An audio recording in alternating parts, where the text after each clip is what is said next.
I've been doing government contracting since 1997, since I got out of the Army, when I got out of the Army. And if you've been in my trainings, and I've done over 500 of these in the last couple of years, I almost never date myself and go that far back, but that's when I started doing government contracting. And from day one back then until now, the line has always been, it's not what you know, it's who you know. It's not what you know, it's who you know. And the problem with that kind of chicken and egg scenario is, what does it matter what you know if you don't know anybody that can receive what you know, right? And so it's really important to have relationships. Success in the government contracting space is about relationships. The reason I say it's a chicken and egg, though, is like, well, if you know people, but you don't know anything, that might not be that helpful. So you need to know something, and then you need to know people. And success in the government contracting world, again, it's about those relationships. I've done a ton of training. You can find all my training replays here on LinkedIn. You can find them in YouTube as well, but you can find them right here on my LinkedIn profile. Just go to my profile, my activity events, and you will see hundreds of them. We also have a newsletter article that keeps them all in one big list for you. So you can go back and watch those and see me do a deep dive. But today I'm going to be talking about a little bit about the value of relationships, because that's the one thing that's going to lead to success. And I'm going to dive into the how. I like diving into the how. Before we get too much farther, if you haven't already done so, introduce yourself in the chat for two reasons. One is you want to let other people in the chat know who you are. Maybe you guys can take it offline. The other is LinkedIn pushes the word out to more people saying, hey, this is where government contractors are hanging out today. And so they invite people and you grow your community. This is not my community, it's our community. And we each kind of have a responsibility to keep growing it. So just introduce yourself. You can do it in little bitty chat statements like, hey, I'm down here in San Antonio, Texas, or we do, janitorial or cybersecurity services, et cetera. You pop those in, and then also engage with the other people who are commenting. If you see somebody say something interesting, put a thumbs up. Okay, so we're going to be talking about the one thing that I think will guarantee success in government contracting. Or for government contractors. And I think this is pretty universal, that this might not be the highest thing on everybody's list, but everybody who would advise you would say this is one thing that will guarantee your success, is if you have strong relationships, right? Remember, success in government contracting is about relationships. So if you have relationships, that one thing, if you have it in place, it will make everything else easier in government contracting. So maybe it doesn't lead directly to a contract, but maybe it leads to an advisor who gives you some feedback. One of my friends out here in the LinkedIn world is Shauna Weatherly. She came out after 30 years of being a government contractor, a contracting officer within the government. And if you have a relationship with her, maybe you're learning from her about what the government likes to see, et cetera. Maybe somebody else, you have a relationship with them and you're able to team. Somebody else, you have a relationship and you're able to hear about opportunities. And so relationships are vital. And that's why I say it's the one thing that'll guarantee success in the GovCon market or for government contractors. So today I'm going to break the training down into three areas: strategic relationship criteria. What does it mean to have a relationship? Like, what does that relationship need to look like in order to be a strategic relationship, one that's helpful to you? The second thing I want to talk about are I got 2 slides on this about the different types of relationships, just seeing relationships differently. I want you to see this as you compare that against any way you might see an individual. And the last thing I'm going to cover up on, and this one I think will be really helpful from the tactical side, is how do you manage the relationships? If I'm telling you want to have 16 relationships, 16 strategic relationships, it could seem a little overwhelming. It's like, how do I manage that? I'm married. I barely can handle one relationship. How can I handle 16? Well, business relationships are a little easier, and it's okay to be a little bit more efficient in a business relationship. And so in here, I'm going to introduce you to a simple schedule, or a way of thinking about just putting a schedule in place. That's what we're going to cover down on today. If you don't know who I am, my name is Neil McDonnell. I want to welcome you to my federal sales training, where I provide tips for success in the federal market. I am the president of the GovCon Chamber of Commerce now, but for 20 years, I was a small business owner in the federal market. And since 2018, I've been teaching people like you that government contracting is not a secret. It's just a process. When we follow a process A to Z, we have repeatable, predictable results. That's what I want for you. That's why we're doing the training. That's what I'm hoping you'll be able to get out of today's training, is to have repeatable, predictable relationships going forward that are going to lead to your success.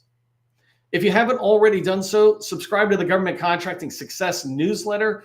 It's where we put valuable information for you on learning about agencies, learning about sales, tips, skills that you can develop, etc. So make sure you join us. We've got about 17,200 folks in there already. And so I'd love to have you in there joining us, hearing about tips I share. The last thing is we have over 100 people registered for today's training. Thank you for doing that. When you register for training, you're giving us a simple thank you. It's the most simple way to say thanks to me and my team who put this on every single day.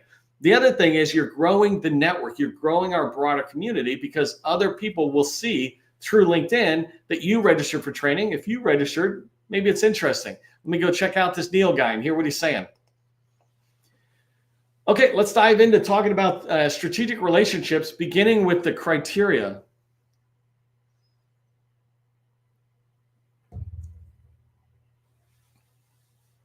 I've done a lot of training already that you can go in that is specific to the criteria. So whole 30-minute sessions just on what's the measurement or criteria of a strategic relationship.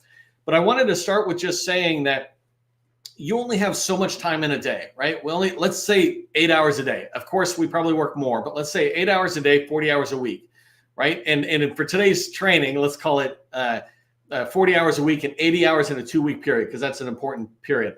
I want you to have 16 strategic relationships.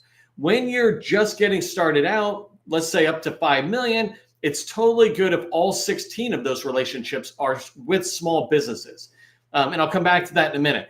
But as you grow, and if you're farther along, then you want 8 relationships with larges and 8 relationships with smalls. This will give you access to a lot of different opportunities that are spread across different set-asides, different contract vehicles, or just much larger contracts that you could never get access to unless you were teamed with a large. One thing that's really important is I want you to remember to be protective of your time and the energy you're putting forth, right? You only have so much time in a day and a week and a 2-week period, and you want to be protective of that. You really don't want to be out there having a lot of meetings that aren't going anywhere. I call that constructive procrastination, where you're talking with people and you can justify, well, they're all in the network and they're here, but are they a strategic relationship? If you're trying to grow, you need to be protective of your time to make sure the only things you're really working on are things that are going to contribute to you achieving that success or that goal that you've set for yourself. So be protective of your time. And by having 16 strategic relationships, when they meet the criteria you set for yourself, you're going to have 16 people or 16 other companies that are driving towards your success as well. The second thing is when you're thinking about the criteria of a strategic partner, one of the first things is they've got to be willing to share. You can see this in 2 seconds on whether they're willing to share or not, right? And so you've got to look for people who are willing to share freely, whether it's introductions they make or they hear about an opportunity, like here it is. So willing to share freely is a major criteria bullet that you want to keep in mind. The third bullet that I put here is I'm suggesting that you look for companies that are 5+ million, right? I'm not discouraging you from having relationships with companies that are smaller than that. But if they're smaller than that, then the chances of them being able to be long-term growth with you is not there. You'll see on the next slide where I would put somebody who's below 5 million in there. And so the idea of a 5+ million is they're big enough and they're going after enough opportunities in their pipeline that they're able to fit you into their projects and onto their teams, right? So there's room out there. If they give you 20% of a contract, well, that perhaps represents $1 million a year, right? And again, if you're just getting started, don't go that far, right? You start much smaller. But this idea of looking for firms, your strategic partners, the criteria of the 16, they need to be big enough to be able to grow you to the next level. Fourth bullet here is they need to follow a process. And I put here at least believes, well, actually my bullet's all screwed up, but at least they believe they want to, right? You need to be able to get a feeling that they want to follow a process, even if maybe they're not, because then they can learn from you.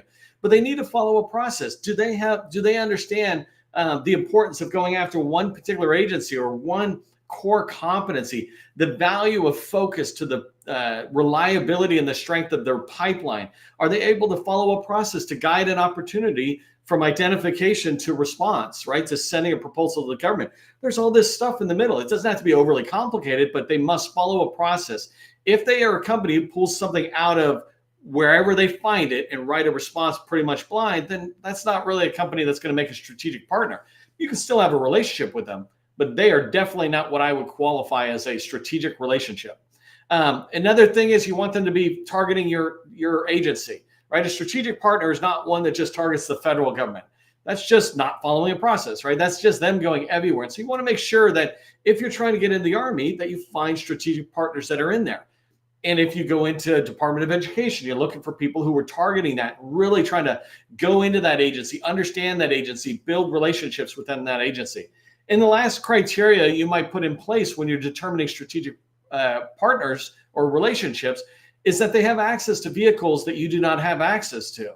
There are over 100,000 contract vehicles out there. There's probably 50 that are well known, and then hundreds of thousands that are unknown. These individual IDIQs or BPAs or all these different things out there. You need to look around and go, what vehicle is most of the work I want coming out on? That could be a criteria that drives you towards finding strategic partners, right? If I want to go into the Army and they use this particular contract vehicle, I'm not going to knock on everybody's door. I'm going to find out who holds that contract vehicle, 10 or 100 companies, and try to build a strategic relationship in there. So you want to figure out what your criteria is for a strategic partner. I gave you some examples. You can also go back in previous training where I lay it out in much more detail. Okay, so let's talk about the different types of relationships that are out there before I dive into really managing those strategic partners.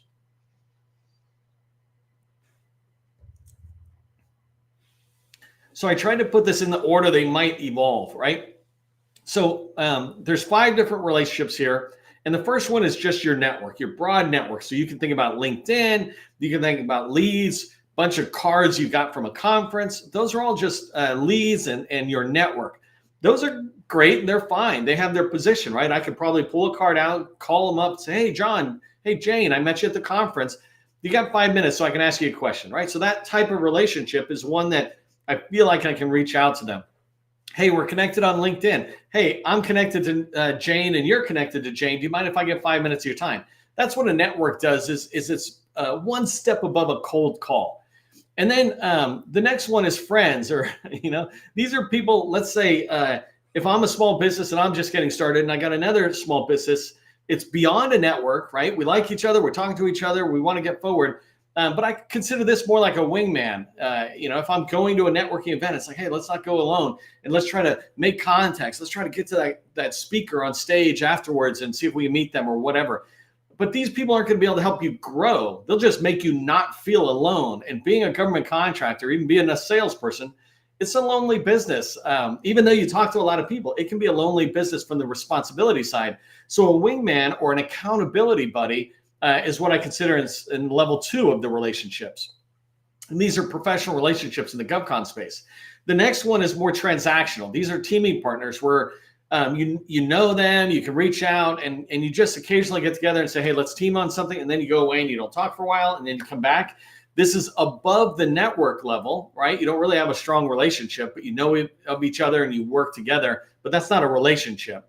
And so those teaming partners, a lot of us sometimes get in there, and I call it transactional because it is not designed to be building a relationship. You can do teaming with people you have strategic relationships with, right? That's different. That's just one of the activities. But if all you do is team with somebody else, you get together and occasionally talk about that and go away, then you're at that teaming partner level and that transactional level. You're not coming together on a regular basis, which we'll talk about in a minute. I slid customer in there because, I'm describing this and it's as if I'm describing industry to industry, but remember, strategic relationships can be with the government as well. It's us having a relationship with a program office or whoever.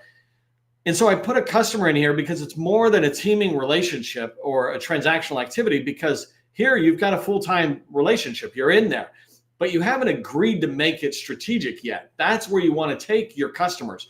Every single one of your customers, you want to graduate them from a customer where I'm a vendor to you to now we're your trusted advisor. Now we're your trusted partner. We're in here talking about your future, the challenges you have, the goals you have.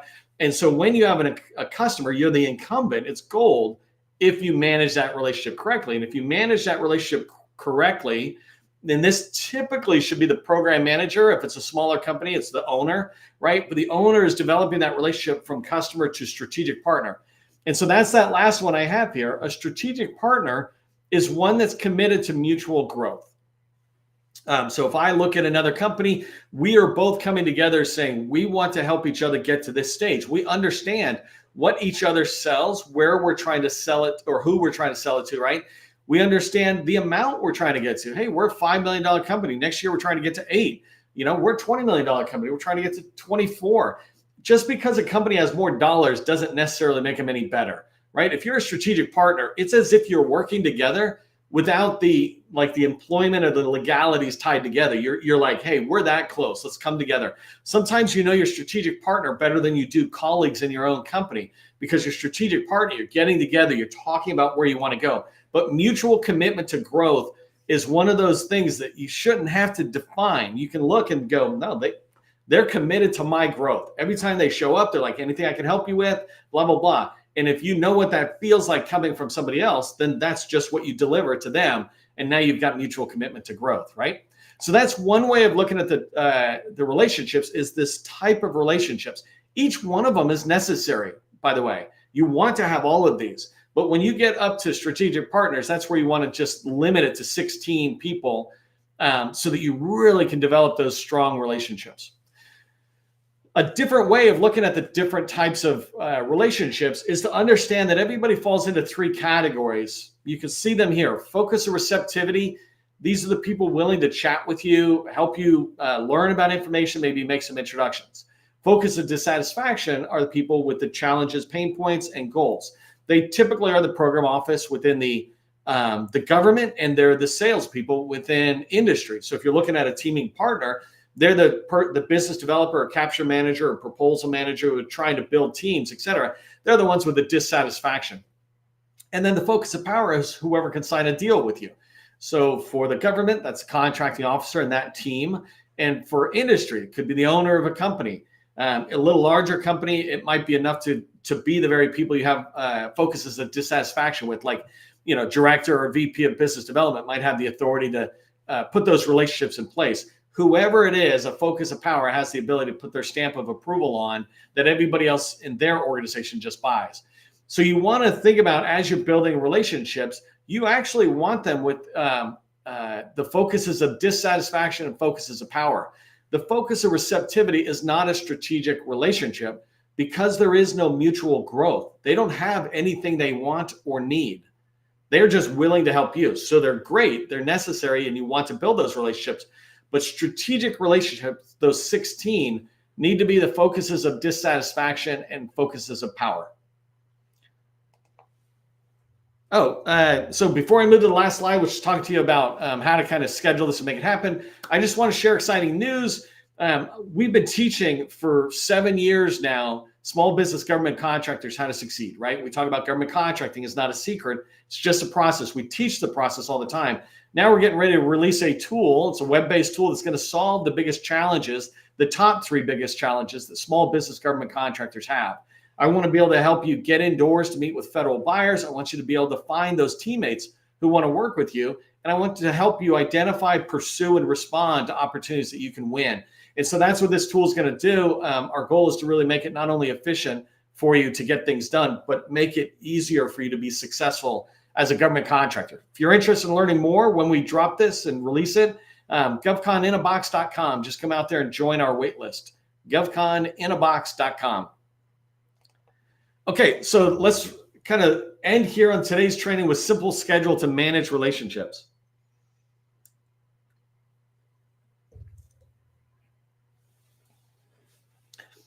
So one of the pushbacks I sometimes get when I say that you need to have 16 strategic relationships is that people feel like it's a big deal. Well, it is a big deal. Hard work is a big deal. If you want to be successful, you need to do things that other people won't do. If it was easy, everybody would do things. And so the idea of building these strategic relationships, like I said, is you have to meet on a regular basis, right? You're committed to mutual growth and mutual success, but you also need to be committed to the relationship. And before we ever talk about the 16 other people, we just need to look internally at me, at you, right? are you willing to put the energy in and do the work it takes to build these relationships so that they serve you and your company, and you can in turn serve those other people that you're having that strategic relationship with? And the way you commit to that relationship is you just schedule recurring meetings. You schedule them every 2 weeks, right? So every 2 weeks you come back, it's 15 to 30-minute meeting, a stand-up meeting around that relationship and the pipeline you have, et cetera. And so you're looking at opportunities together. And I have a whole separate training on what do those meetings look like and what's the agenda for that meeting.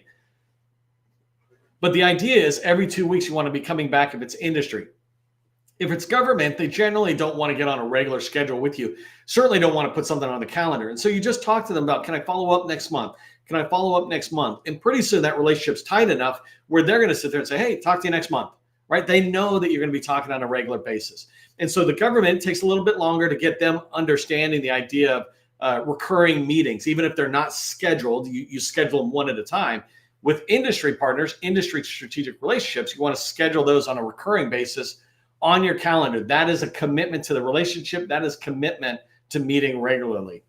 But what I wanted to say is it's pretty easy to manage. And I know I'm saying that, and it's certainly easy for me who has a lot of experience. So if you're brand new to this, what I'm telling you is it will be easy. Once you start getting into this skill and this habit, it will be easy. So the idea is, yes, it takes a little bit of work up front to get this skill and get this rhythm going. But when you have it going, you're going to go, wow, this is easy. It might not be easy at this moment, but it will guaranteed be easy. And it'll be one of the things that impacts your company positively more than anything else you do. So the first thing I said was 16 strategic relationships. You want to have those. So if you think about 16 strategic relationships, you're going to meet with them 30 minutes every 2 weeks. And if you take 30 minutes, a 30-minute meeting, and multiply it by 16 companies, that's 8 hours. 30 minutes times 16, 8 hours. You're committing 8 hours to meet with strategic partners every 2 weeks. So you got 80 hours and you just took 8 hours away from meetings. The next bullet I said is, then you want to add in 8 hours of prep, pre and post activity. So prep time and writing meeting minutes and action items afterwards. So you just add in another 30 minutes. And so now we're basically saying 1 hour every 2 weeks dedicated towards your strategic relationship times 16 relationships means you're using 16 hours. And so you've got 16 hours out of an 80-hour work week over a 2 week period, right? 16 hours out of an 80-hour work week to manage those 16 relationships.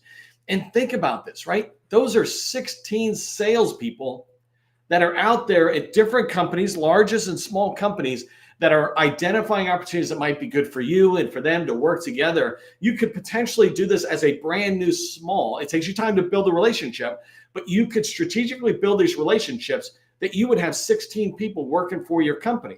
You are going to be also trying to add value to the relationship, right? But at the moment, I'm talking more about what do you get out of it. But you would have 16 people. And if you just take that further down the sales cycle, if you will, if you've got 16 partners, you should expect to do at least one proposal out the door every 2 months. It should be way more than that, but I'm being super low aggressive. And so let's say that's 6 proposals a year that you can expect to get with a strategic partner. If you can't get at least that, then they're not the right strategic partner. And so if 16 proposals are going out the door times 16 companies that you're working with, 6 times 16 is 96 proposals. If I just did my math right, would have been nice if I'd done this ahead of time, right? But that's 96 proposals going out the door. And if you need to make many of them subcontracts where you're just writing 1 or 2 or 3 pages, you can do that and you can manage all this activity, right? If you stay focused in what you offer. When you talk to strategic partners, they know that this is where you cover down on. You'll be able to manage these relationships, and you still have 64 hours left in the work week or the 2 week period to do whatever else you're doing. And if the primary effort that you do is sales, then you're doing really well. And so this is why strategic relationships are very vital. It's important to understand the criteria that you have and then set up the schedule. Here's a couple of steps I just want you to remember as we head out of today's training is before you start looking for strategic partners, determine the target agency that you're trying to get into, right? Which agency, and it could be one or two if you're a little bigger, right? But if you say the Army, that's huge, and that's more than enough to find 16 just in there. But determine that target agency, and then determine the relationships you want to build. Basically, this is going out and saying, these are the largest I want to talk to. These are the smalls I want to talk to. These are the offices within that target agency where I want to build relationships with directors of this or that, right? So determine your target relationships you want to build. And then look at the relationships you currently have and perform this gap analysis on your relationships. How many true strategic relationships do I have today? That will tell you how many do you need tomorrow, right? And don't try to get 16 tomorrow. Take your time, build them one at a time. It's okay if they come 2 or 3 at a time, but build them individually. They can go in parallel, but you want to make sure you nurture the relationships as you go forward. Hopefully this all made sense. If it did, throw a thanks into the chat. Don't forget to sign up for the waitlist on GovCon in a Box. I'm really excited about that. The whole tool set that we're going to be rolling out, we'll slow roll it out, but I'm very excited to bring it to the small business community, to our community. And just as you move through your week, just remember, government contracting, it is not a secret. It's just a process. I will see you in the next training.